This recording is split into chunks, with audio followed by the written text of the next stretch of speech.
கோக்கள் பசுக்களுக்கு நிறைய நம்மளால் முடிஞ்சதை பண்ணணும். உங்களுக்குலாம் தெரியாததில்லை, நீங்கள்லாம் பெரியவார்கள், உங்களுக்கு அனுபவம் ஜாஸ்தி.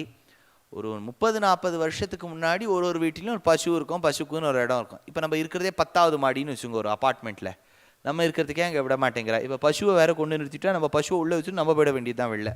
அதனால் இப்போ கஷ்டம். அப்போ என்ன பண்ணுறது? இந்த கோஷாலைகள்னு பல இடத்துல கட்டுறா இல்லையா, வருஷத்தில் ஒரு 5000 ரூபாய் 10,000 ரூபாய் உங்களால் முடிஞ்சதை கொடுத்துட்டு வந்துருங்க. உங்கள் கான்ட்ரிபியூஷன் அந்த கோவை ரட்சிக்கிறதுல இருக்குது இல்லையா, அது என்ன நம்மளே தான் கோவை வச்சுக்கணுங்கிறதுல ஒரு இடத்துல ஒரு சாலை மாதிரி கட்டி வச்சுருக்கா, கோஷாலா கட்டிட்டு வாங்க. இதெல்லாம் நம்மால் செய்ய முடிஞ்சது. லோகத்தில் இருக்கவா எல்லாரும் பசுவின் பால் தான் சாப்பிட்றாங்க. இங்கேயோ தான் ஒரு 4-5 இடத்துல எருமை பால், இது ஒட்டகத்தின் பால் தான் சாப்பிட்றாள். லோகத்தில் இருக்கவா எல்லாரும் அந்த நம்ம பெத்த அம்மா நமக்கு 1 வருஷம் தான் பால் கொடுக்குறா. நம்ம இருக்கிற வரைக்கும் நமக்கு பால் கொடுப்பவள் அந்த கோமாதா. அந்த கோமாதாவை ரட்சிப்பதற்கு சமமாம் பாகவதம் கேட்கறது. i5 housing and properties. தேடுறதை விடுங்க, தேர்வு செய்யலாம் வாங்க. கால் 9962 557 557.